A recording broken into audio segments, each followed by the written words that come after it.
Bom, eu sou o professor Marcos Pena e a aula hoje vai ser sobre ácidos e bases. Bem-vindo ao canal. Abraço.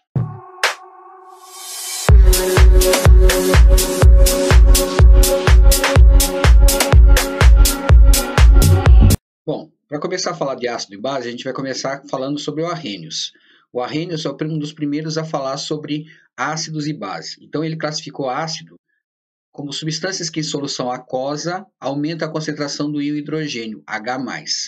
Em água, o que vai acontecer? O hidrogênio que está livre em água, ele se mistura com o H2O e forma o hidroxônio, que é o H3O+. Essa é a característica de um ácido, ou seja, libera H+ em solução, esse H+, ele se junta ao H2O e forma o H3O+, que é o hidroxônio.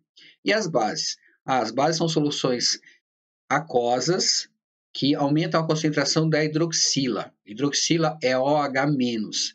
Então, para a gente ter uma ideia básica, assim, separando o que o Arrhenius falou, se liberar H+, é ácido, se liberar OH- é base. O H+, ele se junta ao H2O da água, formando hidroxônio, que é o H3O+, e a base vai liberar a hidroxila, que é o OH-, que vai ficar livre em solução. Como ocorre a ionização dos ácidos? O que é ionização? Ionização nada mais é do que a separação do cátion, H+, do ânion. Esse ânion ele pode ser um ânion qualquer, tá? Mas no ácido, sempre o cátion é o H+. Então, eu coloquei em água, ele vai se ionizar, ou seja, ele vai separar o cátion do ânion, deixando o H+ livre em solução. Quanto mais H+ livre tiver em solução, mais forte é o ácido. E as bases? As bases elas se dissociam, ou seja, separa também o cátion do ânion, só que nesse caso, quem é sempre igual é o ânion, que é a hidroxila, o OH-. Então, a gente tem um exemplo aqui do NaOH. O NaOH vai se dissociar em base, formando OH- e o Na+, tá? Isso sempre vai acontecer na formação de uma base. A hidroxila vai ficar livre na solução e o cátion vai ficar sozinho lá. Bom, vamos falar sobre a nomenclatura de ácidos, né? A nomenclatura de ácido é bem simples, a palavra ácido, ela sempre vem antes, e aí a gente troca a terminação do ânion. Se o ânion tiver a terminação eto, que nem o cloreto, vai se transformar em hídrico. Então, por exemplo, HCl, em vez de ser ácido cloreto, vai ficar ácido clorídrico. Se for a terminação ato, vai para ico. Então, por exemplo, ácido nítrico. Se for ito, fito, por exemplo, vai ficar sulfoso, sulfuroso, na verdade, porque a gente tem uma matriz aí, uma origem latina da palavra. Então, alguns ácidos trocam o nome e aí a gente tem uma junção. Por exemplo, o ácido sulfuroso, o ácido fosfórico, o ácido sulfúrico, que vem da palavra sulfur, e a gente coloca a terminação ico, e o fósforo, e acrescenta a terminação ico. São nomes que dão uma encaixada para ficar melhor a nomenclatura. E as bases? As bases são simples, né? Sempre hidróxido e o nome do cátion. Hidróxido de cálcio, hidróxido de potássio, hidróxido de césio. Então, normalmente as bases são formadas pelos metais alcalinos e alcalinos terrosos, ou seja, a família 1A e 2A. Então, é só colocar hidróxido mais o nome do cátion que está junto. Bom, a relação entre ácidos e base é a medida do pH ou pOH das soluções. pH significa potencial hidrogeniônico e o pOH significa potencial hidroxiliônico. Então, o pH mede quanto de H+ livre tem em solução, o pOH mede quanto de OH- tem livre em solução, né? Então, o que a gente sabe lá do 8º ano, 7º ano? Todo valor que tem um pH menor que 7 é ácido. Todo valor que tiver maior que 7 é alcalino ou básico. E o que tiver solução igual a 7, né, pH igual a 7, é o neutro, né? Para a gente calcular o pH e o pOH, o que a gente faz? Ou a gente, tendo um dos fatores, a gente sabe que a somatória dos dois tem que dar 14. Então, se eu tiver pH 3, o pOH é 11. Se eu tiver pOH 8, tá? Quer dizer que o pH é 6. Então, a somatória do pH mais o pOH dá 14. Bom, agora a gente vai falar um pouquinho sobre a escala de pH e pOH e a concentração dos ácidos. Só lembrando lá, menor que 7 é ácido, 7 é neutro, acima de 7 é alcalino ou básico. Então, é uma reação de equilíbrio. Aumentou a concentração de H+, é ácido. Aumentou a concentração de hidroxila, OH-, aí vai ficar básica a solução. Então, vai variar. Se eu colocar uma quantidade certa de H+, de OH-, eu vou atingir um meio neutro, vou neutralizar a solução. Então, vejamos alguns exemplos. O suco de limão tem uma concentração de íons H+, na ordem de 0,01 mol por litro, ou seja, 10 a menos 2 mols por litro.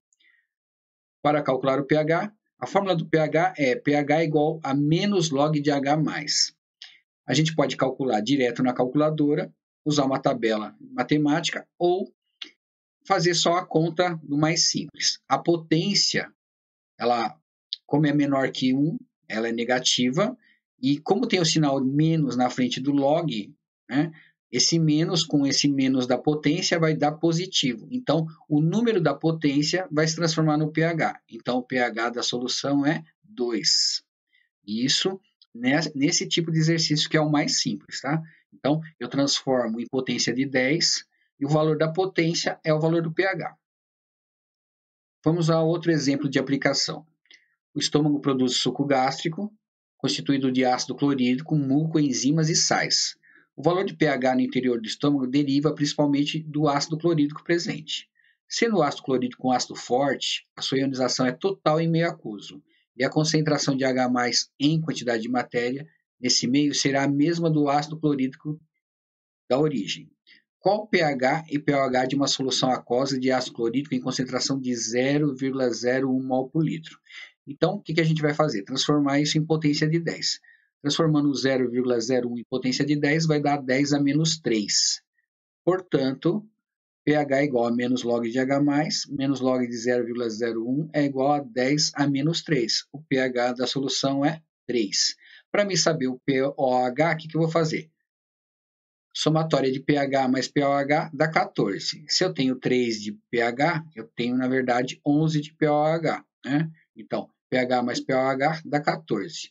Se eu tenho 3 de pH, o pOH é 11. Então, essa solução tem pH 3 e pOH 11. Um outro exercício. As leis de proteção do meio ambiente proíbem que as indústrias lancem nos rios efluentes com pH menor que 5 ou superior a 8, para os peixes não morrerem. Né? A água do rio não pode ficar nem muito ácida, nem muito alcalina. Os efluentes da indústria 1, 2 e 3 apresentam as seguintes concentrações em mols de H+, e OH. Então, a indústria 1 tem o H+, 10 a menos 3. Tá? Então, quer dizer que o pH dessa solução é 3.